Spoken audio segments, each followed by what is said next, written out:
Olá, eu sou Mariana Schlickman e esse é mais um vídeo de geopolítica do mundo multipolar, que é um espaço para discussão e disseminação de informações sobre o tabuleiro geopolítico, o sul global e a nova ordem mundial e consolidação. Nosso tema da semana é uma breve análise para entender o conflito israelense-palestino, e a questão que a gente traz é como compreender as razões da violência nos territórios palestinos e em Israel.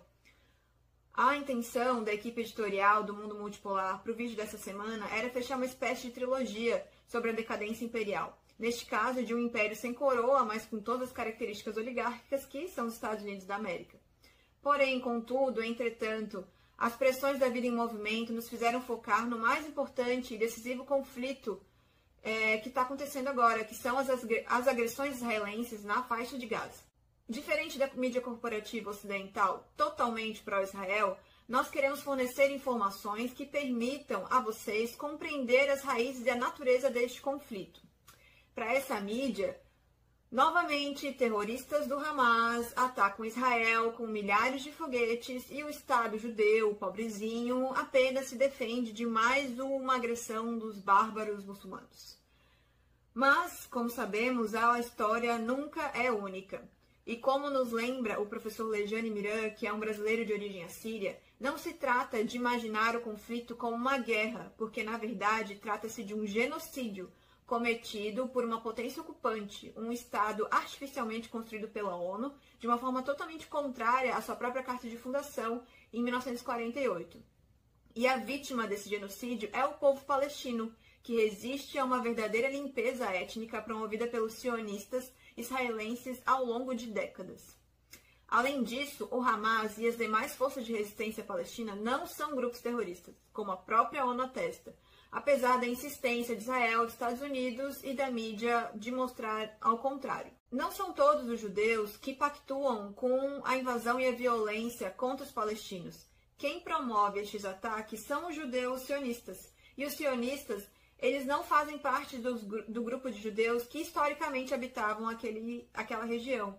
Eles são uma entidade estrangeira que desde 1948 vem ocupando a Palestina, que viola categoricamente as resoluções da ONU, ignora o direito internacional e cada um dos apontamentos feitos pela comunidade internacional, como no caso do regime especial da cidade de Jerusalém, que é uma cidade sagrada para os muçulmanos, para os judeus e para os cristãos, o que é previsto na própria resolução que levou à partilha da Palestina. O mapa que aparece aqui mostra como ao longo dos anos e com muita violência, Israel vem ocupando de forma absolutamente ilegal territórios palestinos. De acordo com a ONU, Jerusalém é considerada um corpo separanto, um corpo separado, que é um termo usado para descrever a área correspondente a Jerusalém e seus arredores no Plano das Nações Unidas para a divisão da Palestina de 1947. E de acordo com esse plano, a área em questão ela deveria ser colocada sobre um regime internacional por causa do seu significado religioso e religioso para as três maiores religiões monoteístas do mundo. E apesar disso, em desrespeito a este plano para a divisão da Palestina, Jerusalém foi declarada capital de Israel, o que foi amplamente repudiado, e alguns países como os Estados Unidos e seus aliados mudaram suas embaixadas de Tel Aviv, que era originalmente a capital de Israel, para Jerusalém. O estopim do conflito foi no último dia 7 de maio, dia de Al-Quds, que pode ser traduzido como Dia de Jerusalém. O exército de ocupação israelense ele bloqueou a entrada de palestinos que estavam prestes a entrar na mesquita de Al-Aqsa para fazer as orações de celebração desse dia, e ele iniciou uma onda de violência contra os fiéis que já estavam dentro da mesquita. Vocês conseguem imaginar a Basílica de São Pedro, em Roma, no Vaticano, em plena missa de galo, sendo atacada por pessoas não católicas? Ou a imagem de Nossa Senhora Aparecida, padroeira do Brasil, sendo chutada e vandalizada por algum pastor neopentecostal? Horrível, né? Então se coloquem no lugar de 2 bilhões de muçulmanos que tiveram que assistir à profanação do terceiro santuário mais sagrado da sua religião. O dia de Al-Quds, ele é comemorado todos os anos na última sexta-feira do mês do Ramadã, que é um mês em que os muçulmanos ao redor do mundo jejuam durante o dia com o objetivo de louvar a Deus, mas também com o objetivo de compreender o sofrimento daqueles que não têm alimento e não têm água, como se fosse uma forma de entender a dor dos outros. Esse dia também, desde 1979, por uma determinação do Ayatollah Khamenei, que é o líder da Revolução Iraniana, é também um momento de orar pelos milhões de palestinos que perderam as suas terras e sofrem com a ocupação ocidental. Um segundo fato importante foi que, na noite anterior, Israel enviou colonos para evacuar o bairro de Sheikh Jarrah, que é um bairro muçulmano localizado nas proximidades do santuário, a leste de Jerusalém. Em 1948, ocorreu o que os palestinos chamam de Nakba, que foi a expulsão deles de suas casas, o que forçou a cerca de 750 mil pessoas a fugirem para os países vizinhos. Mas alguns anos depois, em 56, 28 famílias retornaram e se estabeleceram no bairro de Sheikh Jarrah, e na parte oriental de Jerusalém, então sob a administração jordaniana. Entretanto, Israel invadiu a Cisjordânia, incluindo a cidade de Jerusalém, em 1967, o que impediu a continuação do processo de registro das casas dessas 28 famílias que tinham migrado para esse bairro naquele momento. Então não foi por acaso que alguns anos depois, em 1970, uma lei do Estado de Israel permitiu que os judeus eles registrassem casas que eram consideradas suas propriedades anterior a 1947. Então, essa lei tem sido usada como um pretexto para os judeus invadirem esse bairro e tentar tirar as casas dessas famílias, da comunidade palestina. Nessa ação, mais de 300 pessoas foram feridas e 10 pessoas foram mortas. As forças de resistência palestina elas pediram o imediato cessar da violência e o retirar das tropas da mesquita e do bairro, e deram prazo para isso, mas elas não foram atendidas e por isso iniciaram um ataque defensivo. Daí aqui a gente vê como a mídia corporativa é tendenciosa.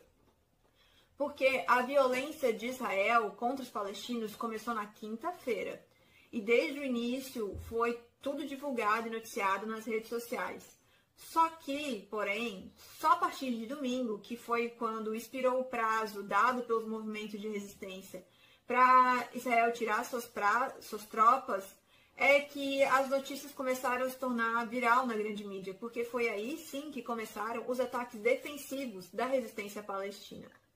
E esses ataques defensivos tiveram uma grande novidade, que foram os mísseis Qassam, que é de fabricação caseira e que foram capazes de atingir Tel Aviv a 230 quilômetros ao norte de Gaza.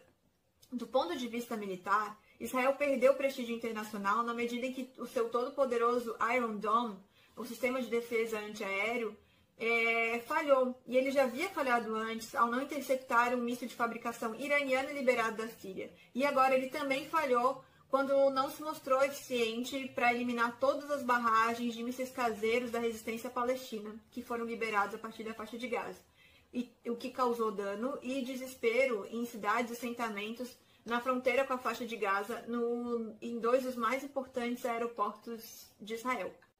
Em resposta, a IDF, que é a Força de Defesa de Israel, na sigla em inglês, ela passou a bombardear a faixa de Gaza, priorizando alvos civis como 2 torres residenciais, uma de mais de 3 metros, uma usina de energia, Ministério das Finanças e torres de telecomunicação. Ou seja, eles passaram a bombardear a infraestrutura civil, o que configura como um crime de guerra. E também o que causou uma morte de centenas de pessoas, 600 feridos, e entre eles muitas crianças. A desproporção das forças nessa luta ela é muito desigual, o que a quantidade de mortos comprova.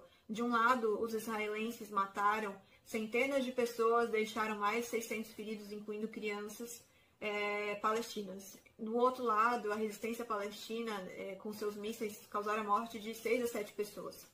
Como afirma um colono israelense, uma frase que define esse conflito é: se eles resistem com pedras, a única forma de pará-los é com um tiro na cabeça. Bem sutil. Um terceiro fator importante são os conflitos no interior do território de Israel. O primeiro-ministro de Israel, Benjamin Netanyahu, ele tem definido os conflitos entre árabes e palestinos como uma guerra civil, e o presidente ele chancela essa afirmação. Só que essa narrativa, ela isenta o Estado sionista de um longo esforço de ataques aos seus cidadãos israelenses de origem palestina. Em verdade, Netanyahu, ele está desesperado com a possibilidade de ser preso por corrupção e pelo seu enfraquecimento com a derrota de seu principal parceiro, Donald Trump. Ele perdeu a 4ª eleição consecutiva, o que mostra a instabilidade dentro do Estado de Israel, que não consegue fechar um governo, e por isso se encaminha para a 5ª eleição, na qual ele se vê obrigado a ganhar.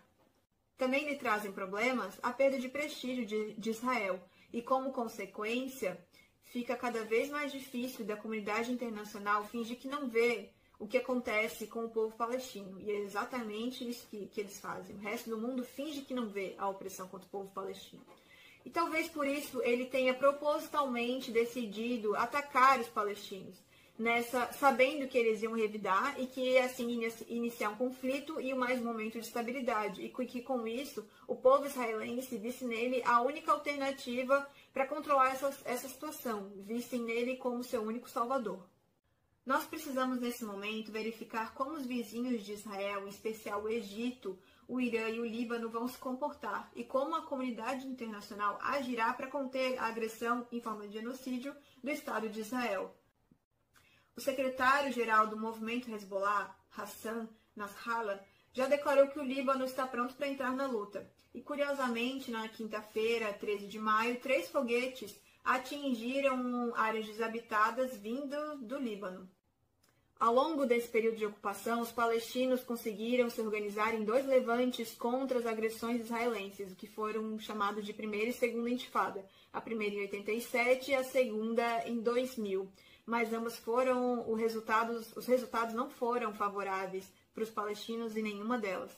E nessa história sangrenta, talvez essa seja a primeira vez que os palestinos conseguem dar uma resposta à altura para os ataques que sofrem, com seus mísseis que penetraram o solo israelense e com a possibilidade concreta de seus vizinhos se unirem para juntos revidar Israel. Mas nós não sabemos se essa será a terceira intifada, só que a configuração do momento leva a gente a crer que talvez isso seja possível.